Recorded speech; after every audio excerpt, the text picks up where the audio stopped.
your guide to the truth. TheNewAmericanMedia.com.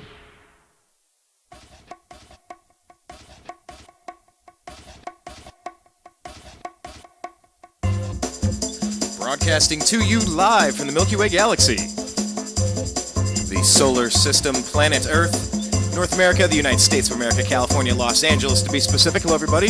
My name's Brian Engelman, and you're listening to The New American Media here on the TNAM radio network at thenewamericanmedia.com. This is Agree to Disagree, where everything's on the table and we cover the current events of the day, the stuff you're talking about, the stuff you want to hear about, stuff you should know about. We're going to be joined today by Blake Walley.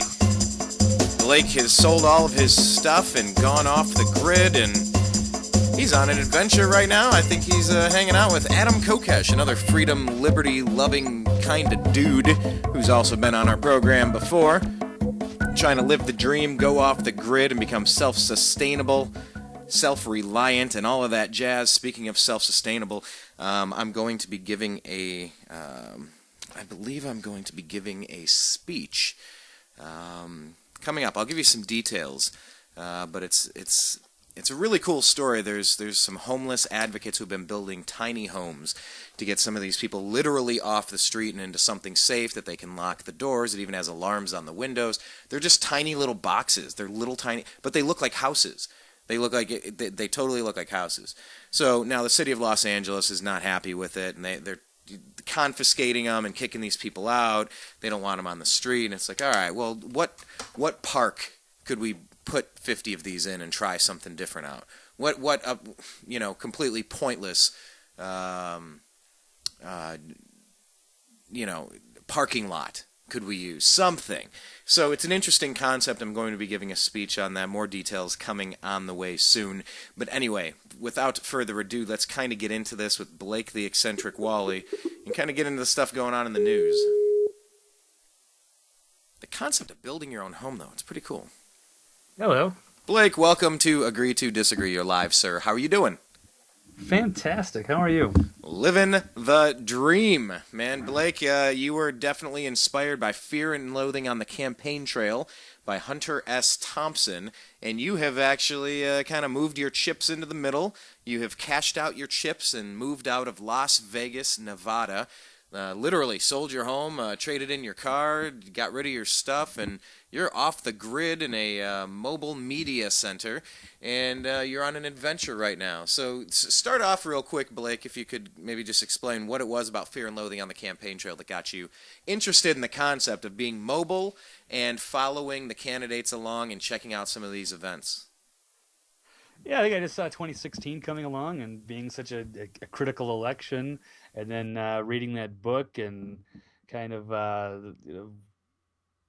getting that idea of how cool that would be to do that. But I don't have Rolling Stone giving me a rental car and hotel rooms and all that stuff. So I decided to cash in my chips and run for the hills. Get out of Vegas, get a little change of scenery. I've lost my mind a little bit, but I didn't know what else to do. Kind of went through all the options, and I kind of got stuck in this whole idea of, well, I guess I could just get a trailer, then I could just go wherever I want. So anyway, there's a Simpsons clip where they're in witness relocation, and Homer's they end up on a houseboat.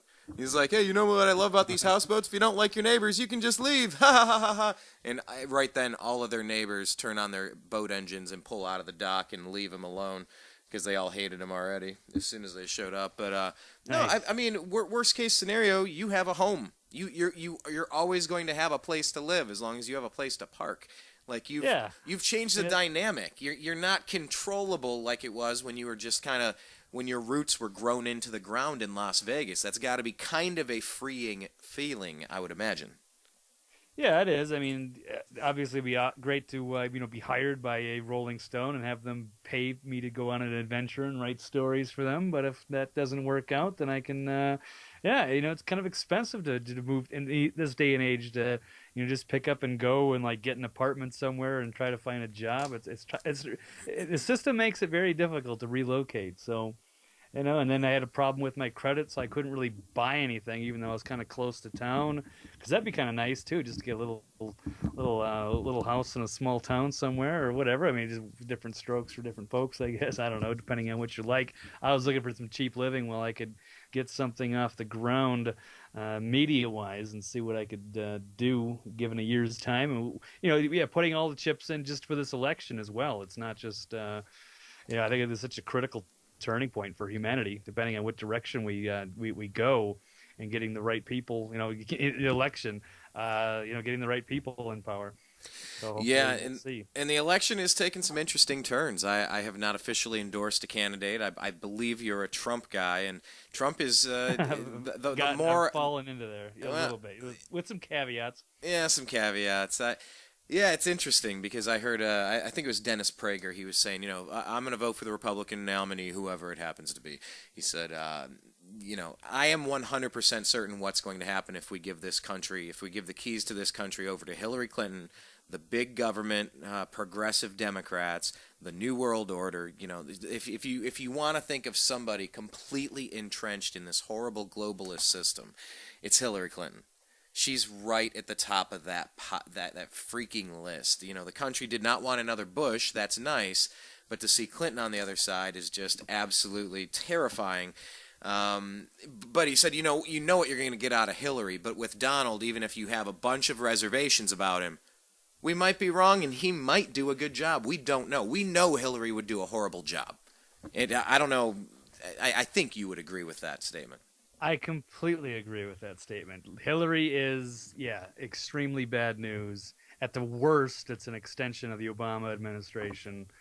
And, I can only imagine how bad it could get on top of that. Exactly. Well, I want to get into some of those things. I don't know if you want to get right into the election and some of that coverage, if you want to just hit on these quick news stories or tell us about your current experience. I'll leave it dealer's choice. Your current situation and what you've been up to over there, the quick running through the news, or get into the election stuff that we wanted to talk about. Your call. I mean, well, with the debate last night, I didn't watch a whole lot of it, and it was interesting, just to see enough of that. But I almost want to crave more. But it's cool, and you're just being out here because this is the first time now in the RV, because I'm actually recording now. This is the first time that I'm actually in the RV, which is pretty cool. Just to hook up a little Wi-Fi hotspot in the Skype, and everything seems to be working just fine. It's pretty awesome to be. I'm not like totally off the grid, but I'm not really close to any major city right now, so that's encouraging. I got to make sure I get good internet on the road, but I was able to watch it on. Luckily, unlike CNN, I can get Fox News was live on the Roku box. Probably a little bit of a delay, but I was still able to watch that, so that was pretty cool. So you can live fairly comfortably out here. So that's a bonus. So I didn't, wasn't it just a totally gigantic mistake? But anyway, it was. What else was I going to go? So I did get to watch part of that, Brian. I don't know how much you want to get into that. It got kind of silly at parts. And, of course, there was some interesting quotes being, leading up to it with, Mitt Romney. That was possibly also getting into the race that was rumored. I guess he put those rumors to bed today, which is nice. Not that he was really going to be taken seriously. Some interesting quotes by Newt Gingrich as well on, just the whole Republican establishment freaking out over Trump, which is, I guess, part of the reason I like him. Well, I'll say regarding Mitt Romney, I think Ben Swan absolutely nailed it, and we shared this on social media. Ben Swan said, if Mitt Romney wanted to stop Donald Trump momentum, he should not have attacked him. He should have endorsed him. Oh, that's a great point. Yeah, because that would be like, why do we need Mitt Romney's support? That would be kind of weird. But then, of course, you got the hypocrisy of it, because I guess, according to Trump, he was begging for his endorsement. And that was a big endorsement for Romney to get Trump on his side. But now, he just stabbed him in the back and went after him for the taxes, even though, he didn't release him till 7 months later, this time in 2012. So, I mean, it was just this weird blindside put up by the GOP establishment. Why are they dragging out Mitt like any of us care, and that he's going to go on the attack? I don't get it. Maybe they got some dirt on him. I have no idea why he would do that and choose to get involved in this. Who knows? Sometimes But I he's think. even, yeah. Oh, sorry. There was a quote earlier, like, "Oh, I can't leave my." Let's see. Oh, your grandkids are gonna say to you, "Papa, what did you do to stop Donald Trump?" Like, give me a break, really.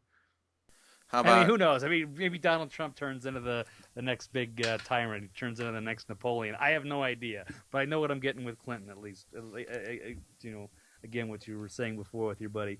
I'm still just trying to think, is it worth casting a vote toward a libertarian and saying, I'm not doing this. I'm not supporting that. There are way too many red flags. Or to say, oh, Cruz is the adult in the room as he eats a booger on TV. I'm sorry, it was just ridiculous. Whatever the heck that happened to be, it was just foul the more you think about it. But more than that, Cruz has some components that you just kind of go, he's got more of a consistent track record on a lot of things, but, Oh, his voting record's great. Yeah, unlike Marco Rubio, who has the worst voting record, at least according to Donald Trump, as far as showing up and actually doing your job.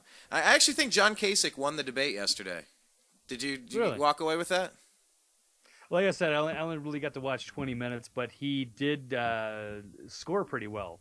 When I did the Drudge poll, he actually got did like 12 to 15%, I think, whereas Rubio was actually the worst by far.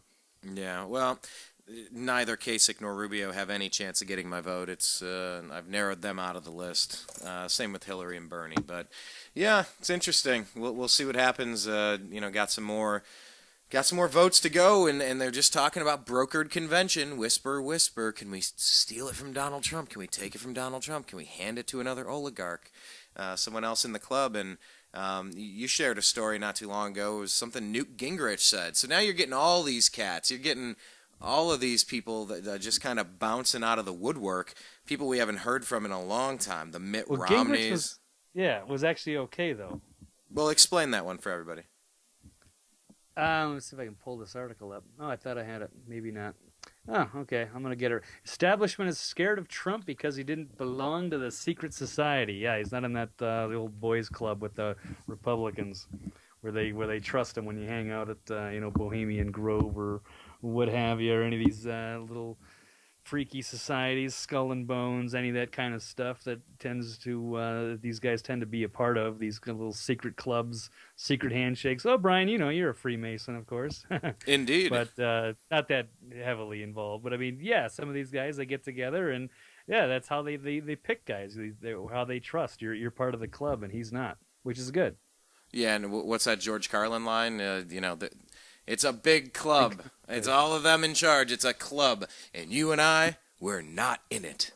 And that. Yep, That's... Mitt Romney's in that club, and he was, attacking Trump, understandably, I guess. Yeah. Well, I don't know if there's a way forward for any of the other candidates at this point. I just feel like the Trump momentum has gotten too strong. I don't. Maybe Cruz. I mean, I don't know. I mean. He won he got the majority in Texas and Oklahoma, but I think he's gonna struggle outside of that. So I don't know how far he goes, and it's nothing personal against Ted. I mean, I think he'd actually be. I'd like to see him take over for Mitch McConnell. I've said that several times. Kind of that constitutional firewall running the Senate. I kind of like that. But I don't know about as president. There's definitely some issues with and I've had some people, you hear the rumblings too, if he's going to try to lobby his way into being appointed as a Supreme Court justice, and then that's an interesting that'd be a good replacement for Scalia. It's not I know liberals are like horrified. Anybody listen like, oh my God, are you crazy? I don't know. His voting record's good with the Constitution, and I could live with that. Even though he's a social conservative, I'm not. I think that's a good representation because Scalia was a social conservative, so I think that would be a good replacement. That's not as bad as maybe people think. Yeah, I mean, a strict interpretationist, if that's a word, a strict interpreter of constitutional liberties and protections from what government can and cannot do in our lives. I mean, you really want to replace a Scalia with somebody that's going to just not engage in as much judicial activism from the bench. It's, granting these brand new rights and defending the Obamacare that forces you to purchase a product. Like just these ridiculous things that 240 years ago people would have said, no, they're not going to be that dumb. No, they'd never. No. We don't need to put that in there. Yeah, I just want to see the look on I want to see the look on Thomas Jefferson's face when somebody drops down a 2,700-page document for healthcare. Well, hey, speaking Nancy about Pelosi says, "Oh, don't worry. Well, we got to pass it to find out what's in it." I know. Just to see the look on Thomas. What would have happened? Well, what about this one? This look. This is from The Hill. Hillary Clinton says that she is. She goes, "I'm the most transparent public official in modern times." Did you happen to catch this one? Yeah, she really lives in a bubble, I guess, or she just maybe she can say anything. It doesn't matter because their people will continue to vote for her, and it's pretty much come down to that. So, and it's pretty sad. But to the rest of us, we can't believe it, and I still have no idea why she's even there. She's made it this far. It's already March, and she's still the front runner, and she's still she's probably going to win. I mean, win the Democrat is obviously going to beat Bernie, but the fact that she would actually be down in the final two is just I don't know. It's a bad day for America. Yeah, I would agree with that. Remember that day 20 years ago? O.J. Simpson killed a couple people, and then no, wait, maybe he didn't. And then he fled, and then he ran, and he was guilty, and he was going home to kill himself. And then no, he turned himself in. Then he got acquitted by a Kardashian father and all that stuff. Yep. Hold on one second. Hold on one second. Keep going. The news story that they're talking about right now, O.J. Simpson, they found a buried knife on O.J.'s estate. And as an interesting side note, I've been to this property. I worked an event at this property. I met Henry Waxman when he was bringing in the Micro Machines man, a speed reader, to laugh at the people who said, you should read the Obamacare bill, ha ha ha. So they brought in a speed reader. That was Henry Waxman. I was at a Democratic fundraiser at O.J. Simpson's property. At his property, they knocked the house down. They demolished it. I mean, just go figure. Like, this had to be a top-notch house, and they just destroyed it to start from scratch. That's how much money we're talking about here. This area is super ritzy. But anyway, so a construction worker found a knife buried on the perimeter of O.J. Simpson's former estate. It's currently being tested by LAPD in a top-secret investigation. So you have a construction guy. He finds a knife, and it was somewhere between a few years ago or several years ago to way back in 1998 when the home was demolished. It's a folding buck knife. And so he takes it over. There was a film crew on the street doing some filming, so the construction worker found it on the site and took it over to an LAPD cop. And he said, hey, I found this at OJ's place, and gave it to him. But this guy, the cop he handed it to, just worked in the traffic division. He was off duty at the time, just doing this movie shoot. And he took the knife home and kept it for years. And then in January, the cop, who's now retired from the LAPD, contacted a friend who worked in LAPD's homicide division and told him about the knife. He was getting it framed to put on his wall. He wanted his friend to get the DR, the departmental record, number for Nicole Brown Simpson and Ronald Goldman murder case, which he planned on engraving in the frame. All right, I'm sorry. I get it. I get the morbid humor. I get the whatever. But, this is just gross.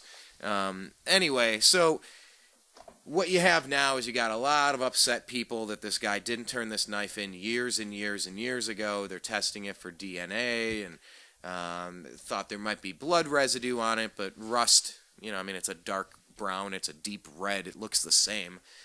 Dried blood. Anyway, whatever. So that's something that's going on today, Blake. I don't know if you had a chance to glance at that, but it's one of those weird blast from the past stories. Yeah, he's already in jail anyway, ironically, and so it's it'll be interesting though if they can pull that up. I remember there was the whole story with the knife that he threw at the airport, so I'm kind of confused on that whole idea. But I guess we'll just let it run its course and see what the investigation unfolds in the DNA and all that good stuff that maybe even technology, of course, forensic stuff that didn't have access to back then. So right, that'll be interesting to see how that one of those big stories. I remember that. Was watching that. We all watched that in high school. It's like people back in the day got to see the live chase on TV, the live chase, and then where you were during the school day when they read the verdict. I remember all those things going on. And yeah, it was a big story, and like I said, it's interesting that I've actually been to this property. I had a experience with the uber elite, Hollywood elite, upper crust Democratic elite I got to see inside the belly of the beast, and that's where Henry Waxman told a group of donors and supporters that net neutrality will be the culmination of their 100-year progressive plan. Let me repeat that. Henry Waxman, when I was at this fundraiser at O.J. Simpson's estate, which they since knocked down and rebuilt, I was at the newly rebuilt one a couple years ago. Henry Waxman tells a group of people, passing net neutrality will mark the completion of our 100-year plan. So there you have it. Interesting stuff. Blake, I don't know if you happen to take a look at Jim Rogers, the investor. He's putting the odds of a U.S. recession at 100% in the next 12 months. Oh, yeah, I heard that. That's part of the reason why I'm doing this trip. And actually, Brian, I do have to run, and I do apologize. I don't have a little more time for you right now, but I got to take a break. But, yeah, it's part of the reason I wanted to sell my house while I could, before the market crashed and before the economy goes, and, yeah, get out of Vegas while I can, even though it wasn't the most ideal situation or anything. But, yeah, to pack up an RV and get out of my comfort zone. So, yeah, right now I'm over at Freedom Ranch.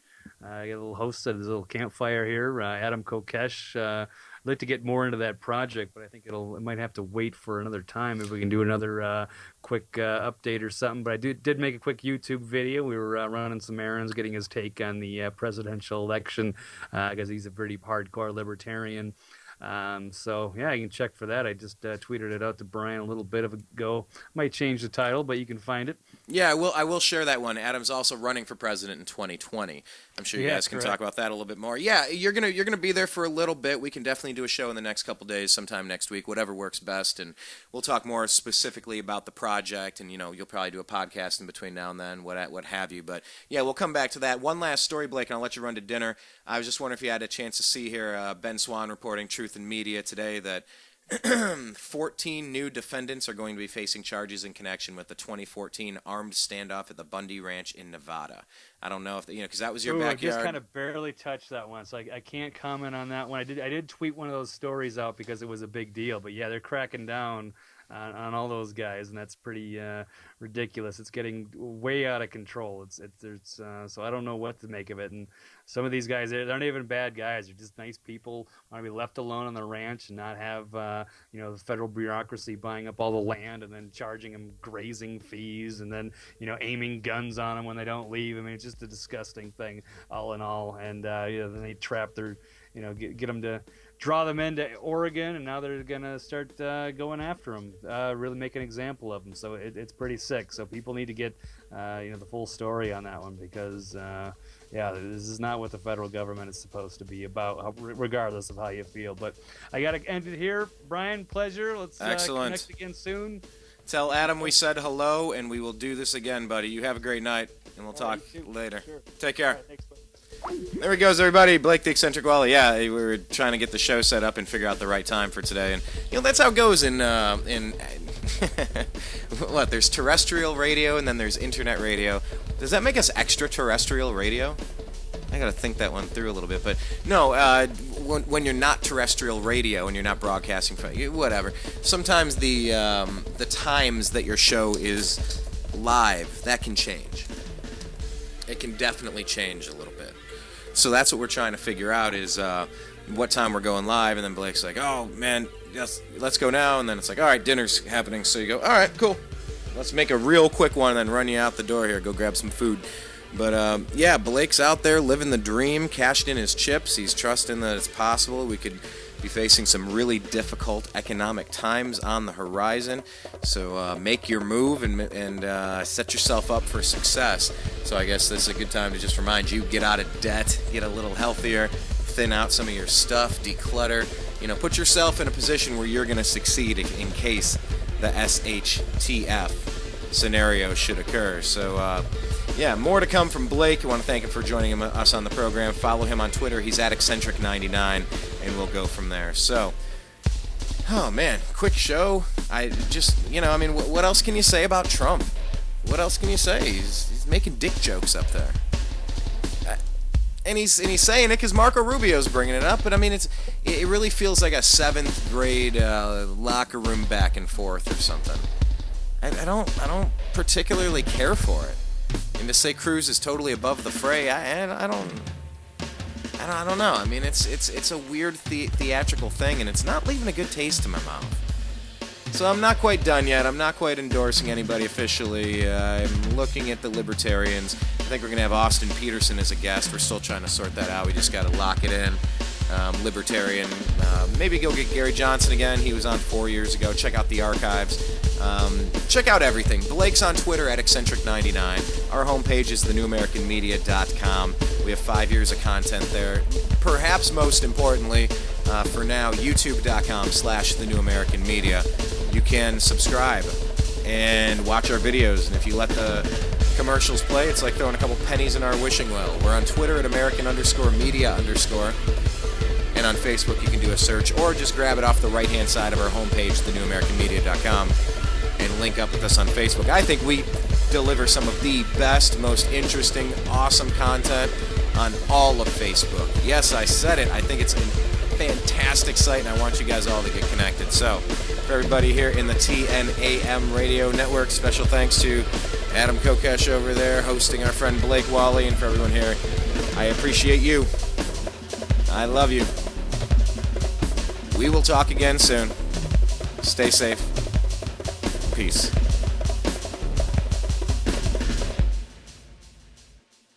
Hi, everybody. You're listening to Agree to Disagree with Brian Engelman, and this is John B. Wells reminding you that not only is Brian Engelman a cool guy, and not only is the NewAmericanMedia.com a very cool platform, but here's a cool idea for you, too.